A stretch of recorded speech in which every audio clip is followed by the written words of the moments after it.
নমস্কাৰ প্ৰিয় দৰ্শক সকলোকে স্বাগতম জনাইছোঁ জনমতলৈ। আজি যিহেতু চন্দ্ৰগ্ৰহণ হ'বলৈ গৈ আছে, এই চন্দ্ৰগ্ৰহণ কেনেকৈ হয়, কি কাৰণত চন্দ্ৰগ্ৰহণ হয় আৰু চন্দ্ৰটোৰ ৰং ৰঙা কিয়, অৰ্থাৎ এইবাৰ ব্লাড মুন কিয় হ'ব, সেই বিষয়ে আমি বিস্তৃতভাৱে জানিম। তো ভিডিঅ'টো আপোনালোকে স্কিপ নকৰি চাওক। এইটো হৈছে সূৰ্য আৰু এইটো হৈছে পৃথিৱী আৰু এইটো হৈছে চন্দ্ৰ।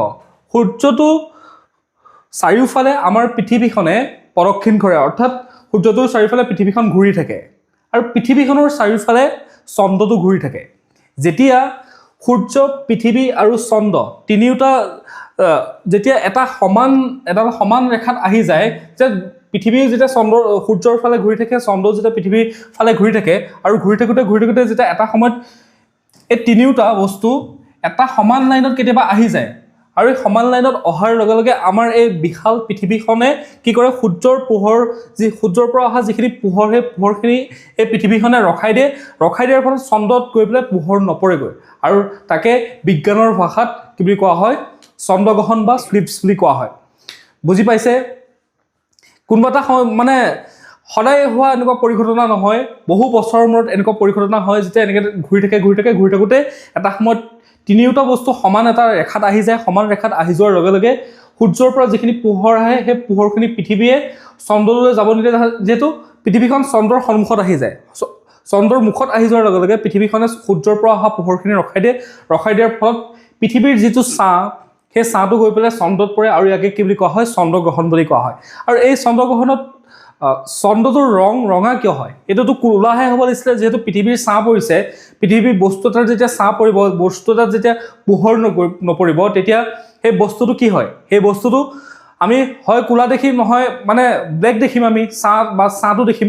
কিন্তু ৰঙা ৰং কিয় হয়? ৰঙা ৰং হোৱাৰ মূল কাৰণটো হৈছে আমাৰ 7টা ৰং, ৰামধেনুৰ 7টা ৰং আপোনালোকে সকলোৱে জানে। বেঙুনীয়া, নীলা, সেউজীয়া, হালধীয়া, বেঙুনীয়া, নীলা, আকাশী নীলা, তাৰপিছতে সেউজীয়া, তাৰপিছতে আপোনাৰ হালধীয়া, তাৰপিছত কমলা আৰু ৰঙা।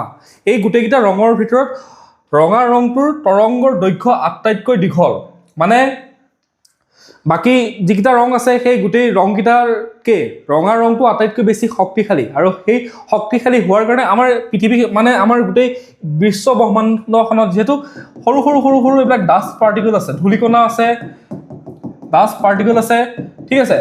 তো সূৰ্যৰ পৰা অহা ৰশ্মিখিনিতো ইয়াততো ঠেকা খাই আহে, আমি খালী চকুৰে নেদেখোঁ। যদি এই ডাষ্ট পাৰ্টিকলসমূহ আপোনালোকে দেখা পাব, আপোনালোকে এটা বস্তু কৰি চালে গম পাব, যেতিয়া সূৰ্যৰ পোহৰটো কেতিয়াবা খিৰিকী ফাঁকেদি যেতিয়া আহে, আপোনালোকে চাব যে সূৰ্যৰ পোহৰটোত কিছুমান ধূলিকণা উৰি থাকে। তো তেনেকৈ এই বিশাল ইউনিভাৰ্চখনতো তেনেকুৱা ধৰণৰ ধূলিকণা আছে, আৰু সেই পোহৰটোতো ইয়াত ঠেকা খাই পেলাইহে সি পাৰ হৈ যায়। আৰু যিখিনি হৈছে বাকী বেঙুনীয়া হওক, নীলা হওক, এই ৰংসমূহ হৈছে দুৰ্বল, কিন্তু ৰঙা ৰংটো হৈছে আটাইতকৈ শক্তিশালী। আৰু শক্তিশালী হোৱাৰ কাৰণে ই গৈ পেলাই কি কৰে, চন্দ্ৰত গৈ পেলাই এটা ছাঁ পেলাই, তাৰ এটা ৰিফ্লেকশ্যন হৈ পেলাই ৰঙা ৰং বা কমলা ৰঙৰ নিচিনা আমি চন্দ্ৰটো দেখা পাওঁ। বুজি পালে? সূৰ্যৰ পোহৰটো এনেধৰণে যেতিয়া আহিব, এই সূৰ্যৰ পোহৰটো এনেধৰণে যেতিয়া আহিব, পৃথিৱীত পৰি পেলাই চন্দ্ৰত কি হয়, পোহৰটো নপৰেগৈ, কাৰণ পৃথিৱীয়ে সেই পোহৰটো, সূৰ্যৰ পৰা অহা পোহৰটো পৃথিৱীয়ে ৰখাই দিয়াৰ ফলত এইফালে পোহৰবিলাক গুচি যায়। কিন্তু গুচি যাওঁতে কি হয়, ইয়াত যিহেতু ইউনিভাৰ্চখনত কি আছে, ডাষ্ট পাৰ্টিকল বা ধূলিকণা আছে, সেই ধূলিকণাবিলাকে কি কৰে, আইনাৰ নিচিনাকৈ কাম কৰে। তো আইনাৰ নিচিনাকৈ কাম কৰিলে কি হয়, বাকী যিবিলাক বেঙুনীয়া, নীলা, এইবিলাকে পাৰ হৈ যাব নোৱাৰে এই ডাষ্ট পাৰ্টিকলবিলাকৰ। কিন্তু ৰঙা ৰংটো কি হয়, পাৰ হৈ যায়। পাৰ হৈ যোৱাৰ ফলত ইয়াত যিবিলাক ডাষ্ট পাৰ্টিকল আছে, এইবিলাকৰ ৰিফ্লেকশ্যন কৰি পেলাই ইয়াত এটা চন্দ্ৰত গৈ পেলাই এটা ৰঙা বা পাতল কমলা ৰঙৰ নিচিনা বা পাতল ৰঙা ৰঙৰ নিচিনা এটা পোহৰ পেলাই, আৰু ইয়াকে কি বুলি কোৱা হয়, ব্লাড মুন বুলি কোৱা হয়। বুজি পালে?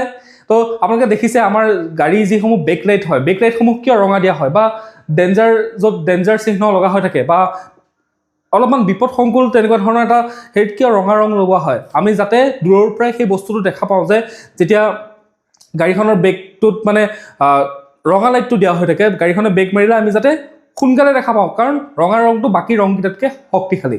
বুজি পালে? এইখিনি কথা আছিলে। লুনাৰ এক্লিপছ লাগিব আপোনাৰ আজি আবেলি 3:20 পৰা ষ্টাৰ্ট হ'ব। তাৰপিছত পূৰ্ণ চন্দ্ৰগ্ৰহণ হ'ব আপোনাৰ 4:34 হ'ব। তাৰপিছতে সেই পূৰ্ণ চন্দ্ৰগ্ৰহণৰ সমাপ্তি হ'ব 5:33, আৰু একদম মানে চন্দ্ৰগ্ৰহণ শেষ হ'বগৈ 4:48 সময়টো মনত ৰাখি লওক চন্দ্ৰগ্ৰহণ খালী চকুৰে চাব পাৰি ধুনীয়াকৈ আপোনালোকে চাব পাৰিব 3:20 ষ্টাৰ্ট হ'ব 3:20 ষ্টাৰ্ট হ'ব 4:34 পূৰ্ণ চন্দ্ৰগ্ৰহণ হ'ব তাৰপিছত 5:33লৈকে পূৰ্ণ চন্দ্ৰগ্ৰহণ প্ৰক্ৰিয়াটো চলি থাকিব আৰু 6:48 এই চন্দ্ৰগ্ৰহণ প্ৰক্ৰিয়া সমাপ্ত হ'ব আপোনালোকে অসমৰ যিকোনো ঠাইৰ পৰা এই চন্দ্ৰগ্ৰহণ চাব পাৰে ধন্যবাদ ভিডিঅ'টো চোৱাৰ বাবে